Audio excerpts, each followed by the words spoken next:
या छोटे पुत्र उत्तानपाद के वंश का वर्णन पहले करते हैं। मनु जी के पुत्र हुए उत्तानपाद। इनकी दो पत्नियां हैं, सुनीति और सुरुचि, और इनके एक एक पुत्र हैं, ध्रुव और उत्तम। अब भैया ये उत्तानपाद कौन है?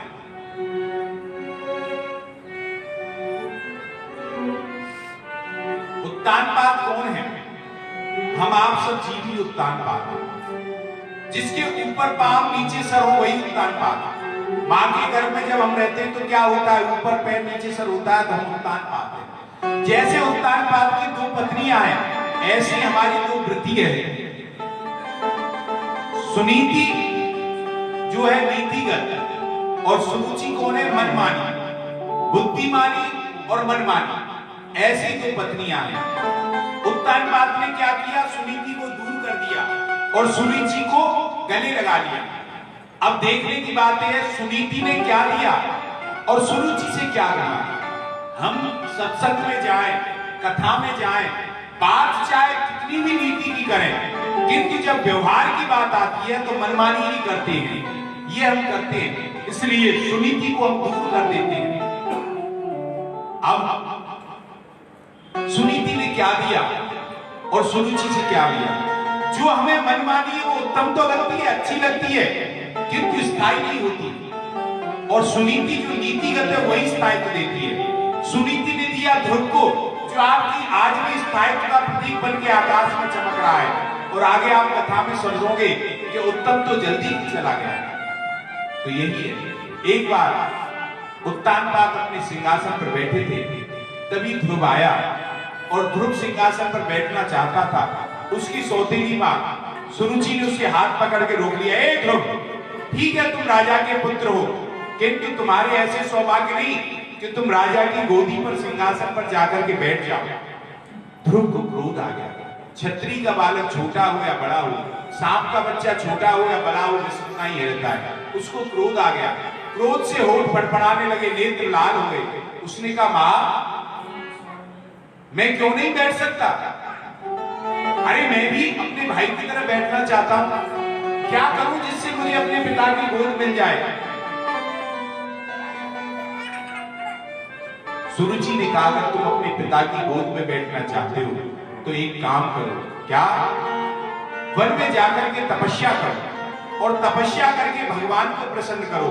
और जब भगवान प्रसन्न हो जाए तो उनसे मांगना कि तुम्हें अगला जन्म मेरी कोख से हो और फिर तुम्हें राजा की गोद मिलेगी महाराज। तब साराध्य पुरुषम तस्यैवानुग्रहेण मे गर्भे त्वं साधिरात्मानं यदि क्षमेन पासनम्। यहाँ सुरुचि भक्त और भगवान दोनों का अपमान कर रही है। भक्त भगवान से ऊपर अपनी कोख को मान रही है। वो कह रही है जब भगवान प्रसन्न हो जाएंगे तब उनसे वरदान मांगना कि तुम्हारा जन्म मेरी कोख से हो। दोनों का अपमान कर रही है। ध्रुव रोता रोता अपनी मां के पास आया। सुनीति ने देख करके देखा, अरे मेरे लाल क्यों रो रहे हो, क्या हुआ है? ध्रुव का क्रोध की वजह से कंठ अवरुद्ध हो गया, वह नहीं बोल पाया। साथ के बालकों ने उनको बताया कि इस प्रकार से घटना हुई है। जिस प्रकार से खिली हुई लता अग्नि का स्पर्श पाके झुल जाती है, ऐसे ही सुनीति का खिलता हुआ चेहरा झुलस गया। किंतु यह बुद्धिमानी का प्रयोग है। उसने अपनी सौत के प्रति एक भी अपशब्द नहीं कहा। उसने कहा बेटा तेरी माँ ने गलत क्या कहा, सही तो कहा है।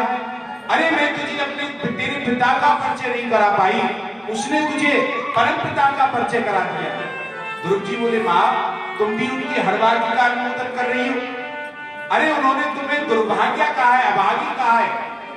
सुनीति बोली मैं अपने आप को कब भाग्यशाली मानती हूँ, मैं तो अभागी ही मानती हूँ।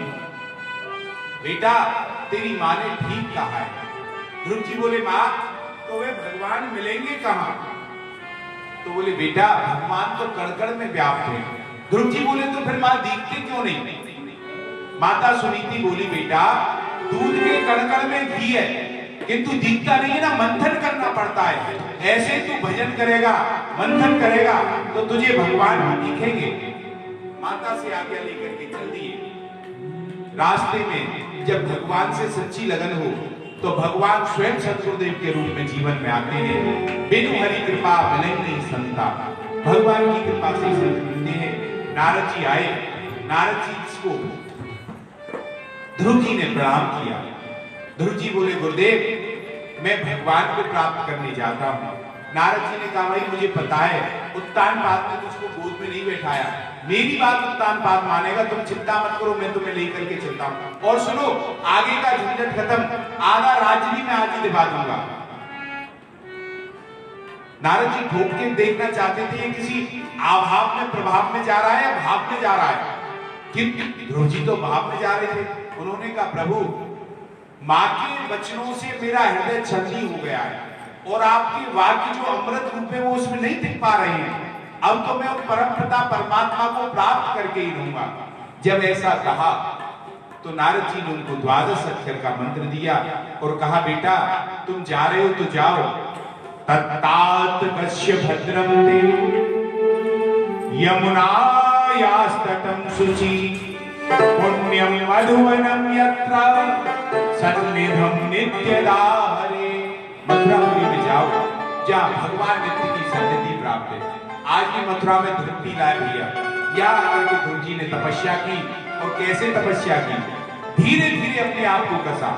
पहले 3 दिन तक निराहार रहते, तीसरे दिन फलाहार करते। त्रिरात्रांते कपित्य वज्रासना। और दूसरा महीना लगा तो और कठोर कर लिया। 6 दिन तक कुछ नहीं खाना, छठे दिन केवल सूखे पत्ते और घास खाते थे। द्वितीयम चा तथा मासम षष्ठे षष्ठे अभर को दिने। और जब तीसरा महीना लगा और करा कर लिया। 9 दिन में केवल एक बार यमुना जी का जल पी करके रहना। नवमे अहमि। और जब चौथा महीना लगा तो और कठोर कर लिया। 12 दिन में केवल वायु का आहार करना। योगियों की क्रिया है कि वायु का आहार करके वह जीवित रह लेते महाराज। ऐसी स्थिति हो गई। और जब 5वां महीना लगा तो ऐसा प्राणायाम खींचा, एक अंगूठे पे खड़े होकर के ध्रुव जी ने प्राणायाम खींचा तो सारी समष्टि की प्राणवायु रुक गई।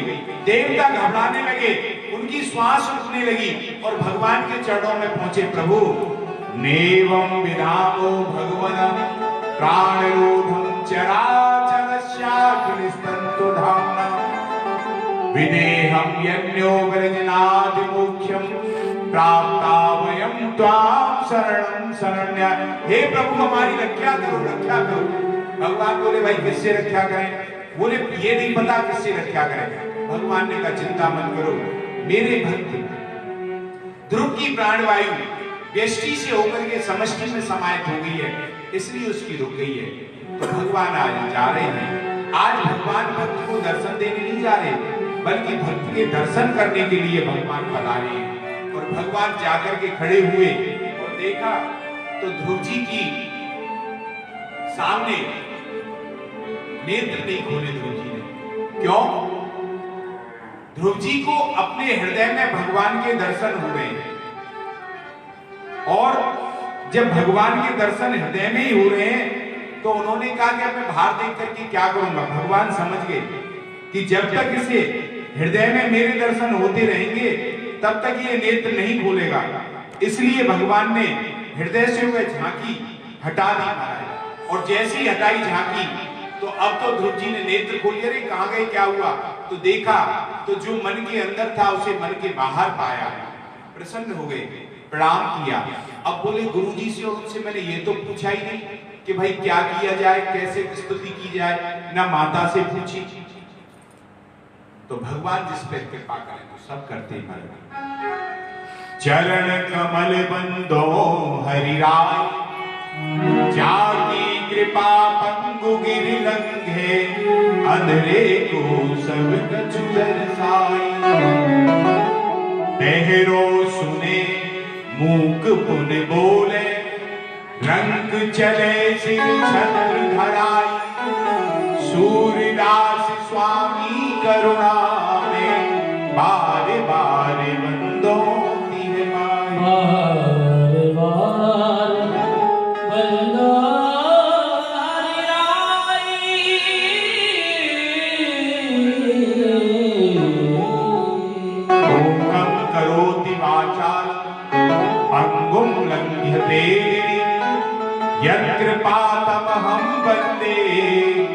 परमानंद भगवान की जिस पर कृपा हो, भगवान ने अपना उच्छिष्ट संग लगाया, सारे वेदों का ज्ञान ध्रुव जी को हो गया। 12 मंत्र नारद जी ने दिया तो 12 श्लोकों में ध्रुव जी ने स्तुति की। भगवान ने कहा कि ध्रुव कुछ मांग ले, तो यहाँ पर ध्रुव जी ने कहा प्रभु मुझे कुछ नहीं चाहिए, आप मिल गए तो मुझे सब कुछ मिल गया।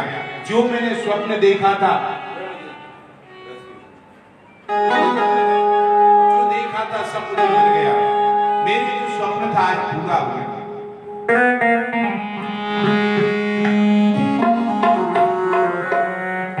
ओ मेरे सांवरे मिल गई छावरे, ओ मेरे सांवरे मिल गई छावरे, ख्वाब देखा जो पूरा मेरा हो गया।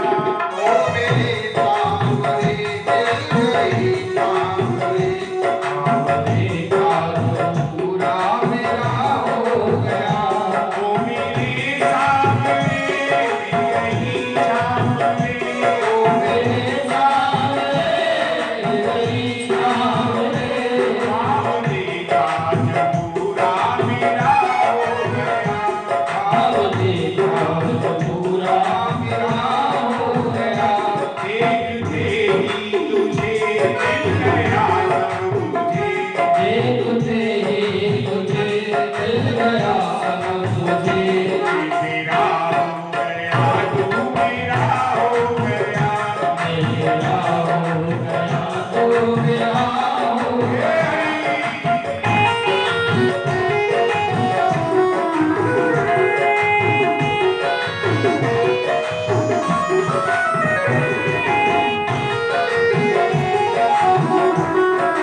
तेरे जन्मों जन्म बस तुम्हारा तेरी ये प्रार्थना है आराधना, तेरी प्रार्थना है आराधना।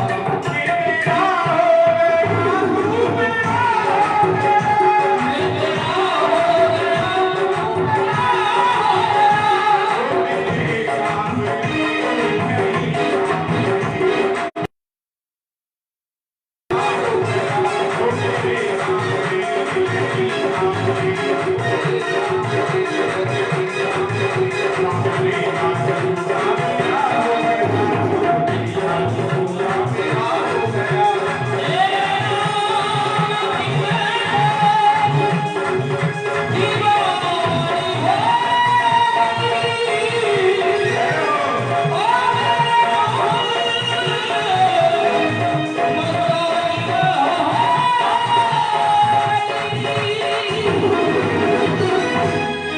बोलो कन्हैया लाल की जय। इतनी जोर से सुस्ती आ रही है तो मैं कम से कम जय तो ढलते हुए बोलो भागवत भगवान की जय। जा पर कृपा राम की हुई, तापे कृपा करें सब कोई। भगवान ने कहा बेटा तू मांग नहीं सकता तो मैं दिए बिना रह नहीं सकता। 36,000 वर्ष तक सभी भोगों को भोग करके इस धरा पर राज करो और फिर तुम मेरे धाम को आ जाना। अब जब आए ध्रुव जी तो क्या हुआ? जो सौतेली माता कड़वे वचन बोल रही थी वह सबसे पहले स्वागत में आगे खड़ी हुई है और वह कह रही है कि आओ। और ध्रुव ने क्या किया? अपनी माँ के चरण बाद में छुए, उस सौतेली माँ के चरण पहले छुए और उत्तानपाद का उद्धार भी ध्रुव की वजह से हुआ। ध्रुव जी को राज दे दिया। ध्रुव जी के भ्रमी और एला नाम की 2 कन्याओं से विवाह हुआ। उनके उत्कल और वत्स नाम के 2 पुत्र हुए। एक बार ध्रुव जी का छोटा भाई उत्तम जंगल में गया और यक्षों द्वारा मारा गया। ध्रुव जी ने यक्षों पर चढ़ाई कर दी तो मनु महाराज ने आकर के समझाया बेटा नायम मार्गो ही साधु नाम ऋषि के सानुवर्तिनाम, ये साधु पुरुषों का मार्ग नहीं है। एक यक्ष ने तुम्हारे भाई को मारा और तुम सभी यक्षों को मारने लग गए। बात समझ में आई, मान गए। उत्तम की मां सुरुचि भी जंगल में गई और दावाग्नि में अपने आप को भस्म कर बैठी। अब जब समय आया तो एक दिव्य विमान आया। वह विमान लेकर के जाने लगा और जब विमान जाने लगा तो मृत्यु देवता आ गए। उन्होंने कहा महाराज ये मृत्यु लोग है, इसमें से कोई भी हमारा स्पर्श किए बिना नहीं जा सकता क्योंकि आप भगवान के दिव्य पार्षद हो, इसलिए आपको वैसे तो नहीं, आपके विमान का जो पैदान है ऊंचा है, मैं अपना सर रख देता हूं, आप इस सर पर चरण रख के लेके जाइए। और आज ध्रुव जी मृत्यु के सर पर चरण रख के विमान में बैठे हैं। ये किसका परिणाम है? ये केवल गोविंद के गुणों का परिणाम है महाराज। गोविंद के गुण गाइए, गोपाल के गुण गाइए,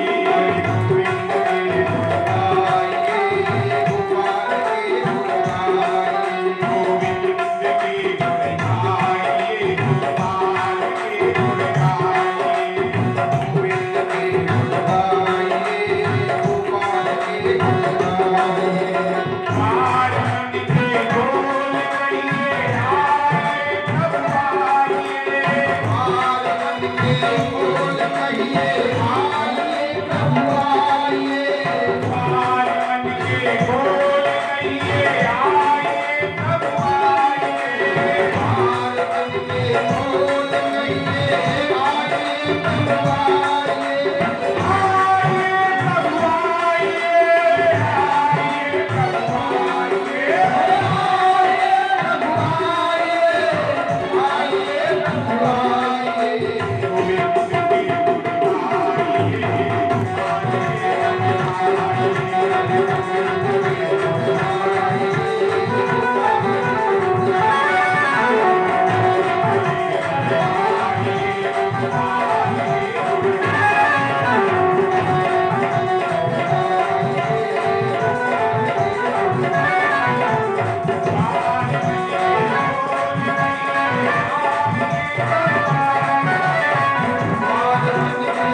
मन के बोल कहिए आइए प्रभु आइए। आइए प्रभु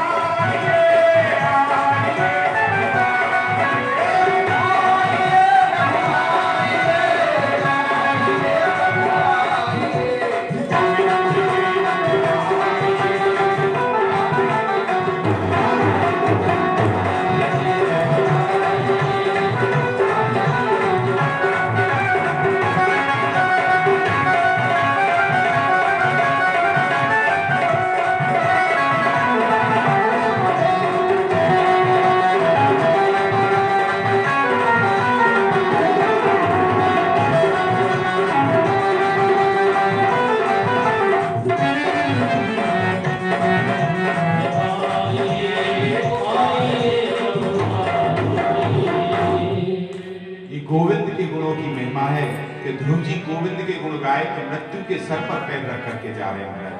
ऐसी स्थिति है। ध्रुव सगलान जप्यो हरि नाम, आयो अचल अनुपम ठाम।